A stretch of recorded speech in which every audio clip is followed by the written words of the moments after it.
Hello and welcome to Guns and Gear.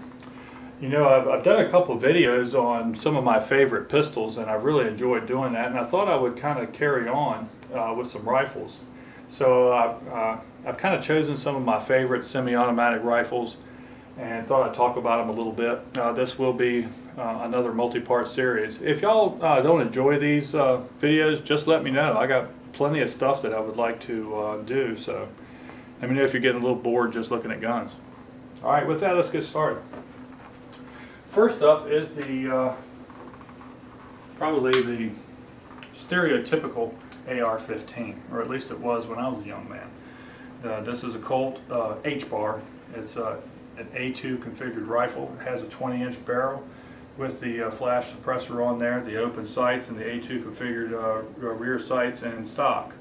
The only thing that I've really added to this gun is I recently put an ergo grip on there. It's a pretty decent grip. It's still a little bit thin, but I like the width over the standard grip that it has.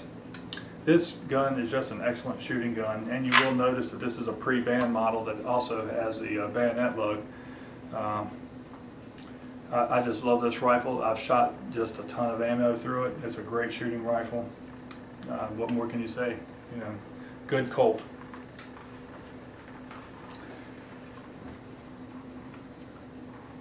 Next up is more of a modernized looking AR that you might see nowadays.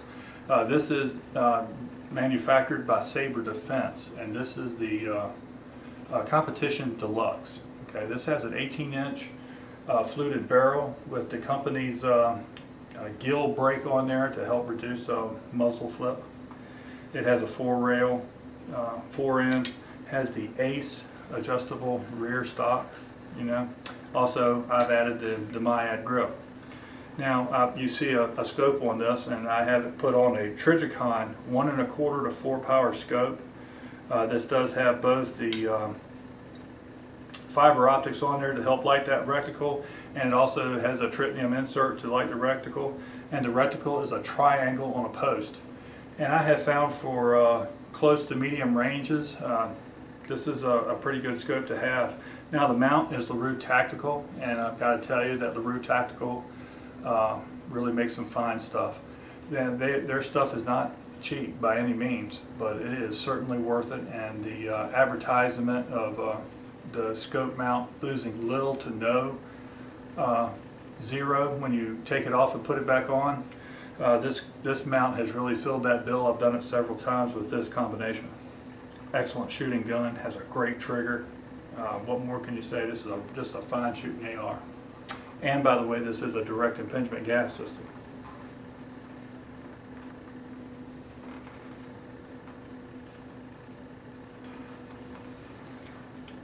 Alright, next up is kind of a regular looking gun. You may wonder why I'm including it when I'm trying to show different stuff. I included it because of the caliber. Now this has a 16-inch barrel, and of course it has the 4-rail 4-end on there, and ACE skeletonized stock, and it doesn't look much different than anything else except for the caliber. The upper was made by Alexander Arms, and this is in 50 Beowulf. Okay, this is a 50 caliber bullet. This happens to be a 325 grain spear hollow point, and it has the ballistics of basically a 45-70. So you're really looking at a 45-70 semi-automatic here, you know, in 50 caliber, no doubt. A very potent round. There is a comparison between a Hornady Tap 55 grain bullet and the 50 Beowulf 325 grain hollow point. If you are looking for a rifle to carry with you when you really go deep into the woods, and you know you're kind of worried about critters like feral hogs or bears or even Sasquatch, this right here will be your rifle. You will be well armed.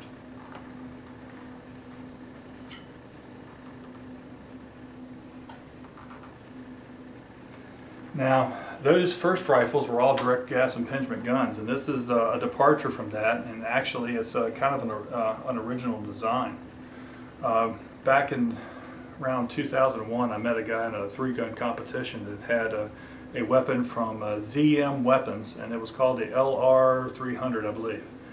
and it had a completely radical system for the time. And basically it's called a DIGS system. It's a direct impingement, or I'm sorry, delayed impingement gas system. And this gun is made by Para, and this is the Para TTR. And it is a 5.56 with a 16 round barrel, 16-inch barrel, excuse me.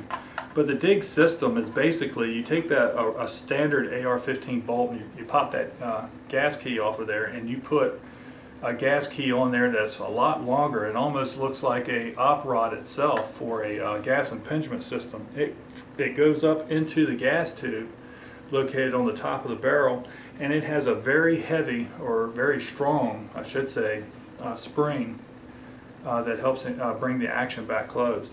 Because that spring is forward instead of rear, you can have folding stock options with the gun, and it does come standard with a folding stock. I don't know who makes this, but I'll tell you what, this really locks up solid. There's not a lot of shake or movement in it. It really did a great job with that.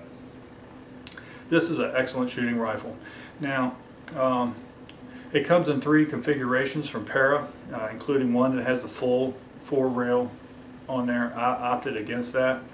And it also has one that's made out of a nitrolon or something, kind of a nylon or a plastic composite material. I chose this one.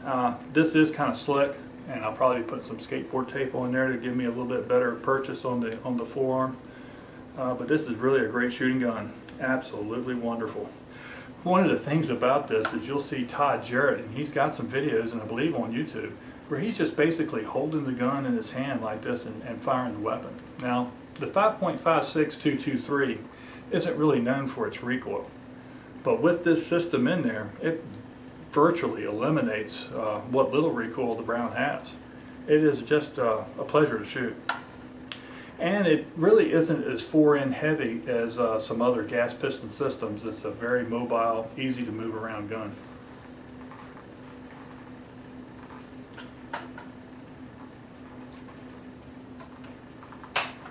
Next up is another excellent designed weapon. This is manufactured by LWRC, and this is their M6A3. This is a gas piston system. It's the way it was designed from the beginning.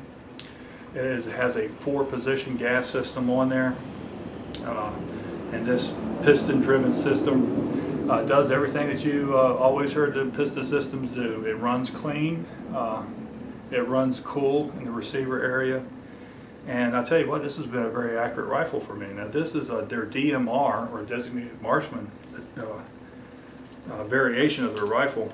Has a Magpul PRS stock on it, 18-inch barrel, and has an excellent trigger on it. I'll tell you what, LWRC is a quality rifle from the go. Now I bought this rifle for hunting, and when you may question why, let me quickly answer. It's because of the caliber. This is in 6.8 SPC. Okay, and there's that same 55 grain Hornady next to an SPC round, and this is a 115 grain soft point loaded up by Remington. Okay, excellent rifle, and it's a pretty darn good cartridge. It really increases the capability. The ballistics of it is similar to a 270, but not quite the 270 ballistics. So basically you got a semi-automatic 270 short rifle. It should be very effective at close to medium ranges, which here in the southeast, that's what you see the most of. It's not exactly a light rifle, but it's not real heavy. It's around the 8-pound range. It does have flip-up sights. I don't have a scope on it presently. I'm probably going to put a Leopold 3x9 on there. I'm waiting on another LaRue tactical mount to mount that scope on here, and kind of test this out against the deer here in Virginia.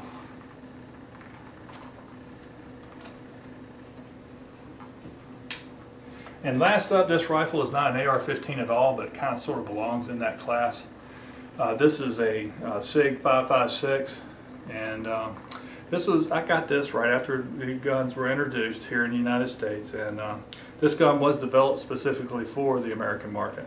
Okay, because of a gun weapons ban that George W. Bush signed, we cannot get the variants of the original design, the 550.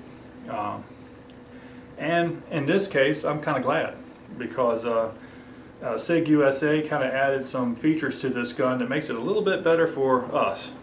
The main feature of that would be the fact that it can use AR-15 magazines. The 550 and its variants, they use a magazine retention system kind of similar to an AK. You'll see a lip in the front, you kind of rock it up in there. So this is a gun that I bought, and I didn't have to buy a bunch of magazines to go with it. This is a piston driven system.